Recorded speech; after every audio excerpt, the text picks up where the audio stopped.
ভাঙড়ে শওকত মোল্লার নামে পড়লো এবার পোস্টার। ভাঙড়ের শ্যামনগর এলাকায় ক্যানিং পূর্বের বিধায়ক শওকত মোল্লার নামে পড়লো একাধিক পোস্টার। আর এই পোস্টার ঘিরে তৈরি হয়েছে রাজনৈতিক উত্তেজনা।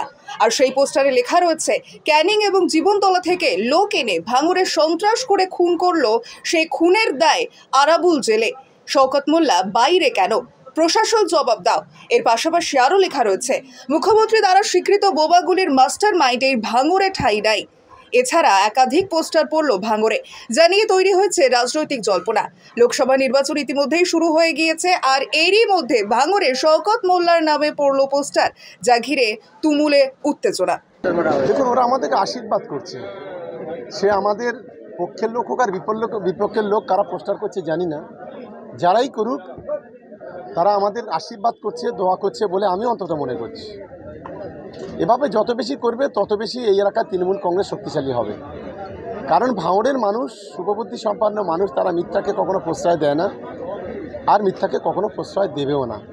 এই আত্মবিশ্বাস ভাঙড়ের মানুষের প্রতি আমার আছে। শোনেন, এই মাটির কারবারি কারা, এই মাটি চোর কারা, এই মাটির দালাল কারা, যারা ব্যবসা করে খাচ্ছে, মানুষের রাতের ঘুম কেড়ে নিচ্ছে, তারাই হলো এই জমি রক্ষা কমিটির লোকজন।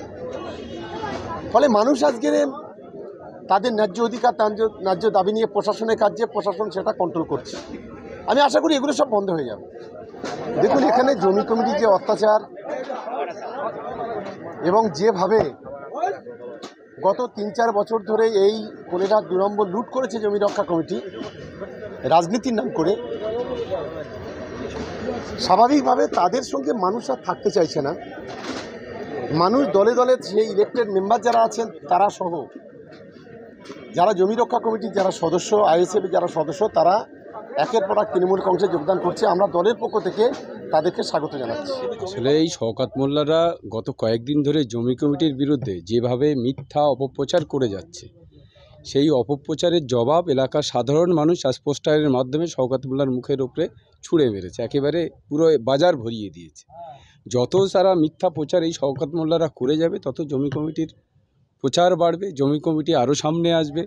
সারা যাদবপুর জুড়ে একটা অঞ্চল, একেবারে মিনিমাম একটা পার্সেন্ট সেখানে ভোট, সেটা নিয়ে যদি শওকত মোল্লাদের এত মাথা ব্যথা হয়, তাহলে জমি কমিটি কতটা প্রভাবশালী এবং কতটা ক্ষমতা ধরে রাখতে পারে সেটা শওকত মোল্লারা জানে, আজকে সেটা বুঝেও গেছে। না, এটা তো স্বাভাবিক। আজকেও আপনি দেখবেন শ্যামনগরে যে মিটিংটা করলেন উনি, সেখানে প্রচুর পরিমাণে বাইরে থেকে লোক নিয়ে এসছে। ওখানে হয়তো দেখা যাচ্ছে 100 কিংবা 150 লোক ছিল লোকাল, সবটাই বাইরে থেকে লোক এনে এলাকায় একটা অশান্তর পরিবেশ তৈরি করতে চাইছে, যেটা ভাঙড় জুড়ে বিগত দিনে হয়েছে, আজকেও সেই পরিবেশ তৈরি হচ্ছে।